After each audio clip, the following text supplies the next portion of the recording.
नहीं, आज जो फैसला आया हम उससे मुतमईन नहीं हैं और हमारा मानना यह है कि ये कॉन्स्टिट्यूशनल मेजॉरिटी जो लोग कह रहे हैं, अब कॉन्स्टिट्यूशनल मोरालिटी की आज जीत हुई है और मेजॉरिटी मोरालिटी की कामयाबी हुई है। इसमें कोई दो राय नहीं है कि कश्मीर हमेशा से भारत का एक अटूट हिस्सा रहा है। बट अटूट हिस्सा जब हम कहते हैं तो उसका जो रिलेशनशिप है यूनियन से, उसको तो आप डिनाई नहीं कर सकेंगे। और ये जो कॉन्स्टिट्यूशनल रिलेशनशिप कश्मीर से यूनियन का रहा है वो परमानेंट हुआ है।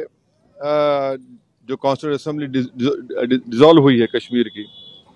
और दूसरी बात यह है कि किसी एक सेमिनार में चीफ जस्टिस ऑफ इंडिया ने कहा है, मैं अंग्रेजी में पढ़ देता हूं, कि public deliberation will always be a threat to those who achieve power in absence.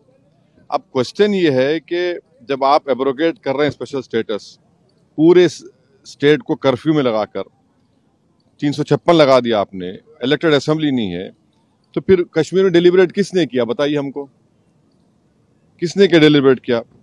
और बोम्बई में फेडरलिज्म को कहा गया कि बेसिक स्ट्रक्चर का हिस्सा है। फेडरलिज्म के माने ये है कि स्टेट की एक आवाज है, उसका एरिया ऑफ कॉम्पिटेंस है, उसको कंप्लीट फ्रीडम ऑपरेट करने का। अब पार्लियामेंट कैसा बोलेगा असेंबली के लिए? और पार्लियामेंट और कैसे पार्लियामेंट एक रेजोल्यूशन पास करेगा जो असेंबली को पास करना था?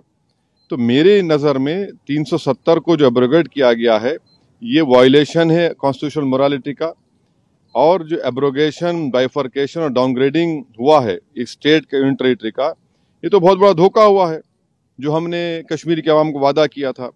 मैं पहले भी कहा हूँ, आज भी कह रहा हूँ कि अब ये तो लेजिटिमाइज हो चुका है कोर्ट से, तो कल बीजेपी को कोई नहीं रोक सकेगा चेन्नई, कोलकाता, हैदराबाद और मुंबई को यूटी बनाने के लिए।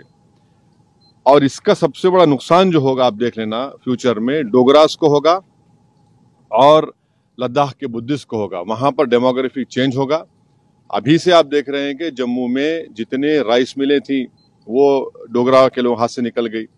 और लद्दाख में आप देखेंगे बहुत बड़े पैमाने पर बुद्धिस्ट लोग नाराज होंगे और वहां पर डेमोग्राफिक चेंज होगा। सर, दो सवाल हैं। आपने ये बात कही कि दूसरे शहरों में भी ये काम करेंगे ये लोग, किस शर्त पे और क्या सबूत और किस दावे के साथ आप कह रहे हैं?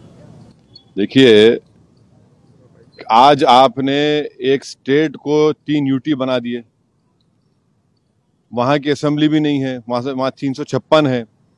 पार्लियामेंट उनके लिए बोल रहा है, असेंबली नहीं बोल रही है। आपने यूटी बना दिया उन लोगों को 3 को। अब आज का जो ऑर्डर आया है सुप्रीम कोर्ट ने, सीजीआई और सुप्रीम कोर्ट ने कहा है कि द अर्लीस्ट आप रेस्टोर करिए। अर्लीस्ट का मतलब क्या है? जैसा कि सुप्रीम कोर्ट ने कहा कि 30 सितंबर की तारीख दी कि चुनाव करा दीजिए, अब अर्लीस्ट का मतलब क्या है? और लद्दाख के यूटी को उन्होंने अपहेल्ड किया है। अब वो लद्दाख में क्या पावर्स है बताइए? पहले तो भी काउंसिल में कुछ पावर से, अब तो एलजी डिसाइड करता है बजट उनका।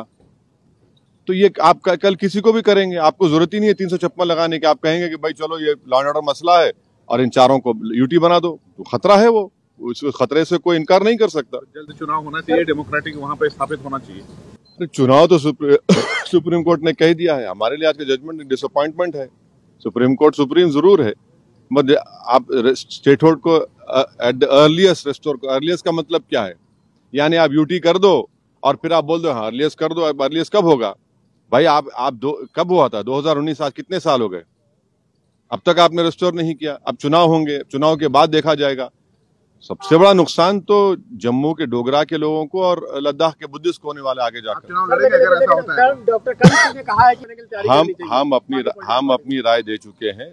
हर एक अपनी राय दे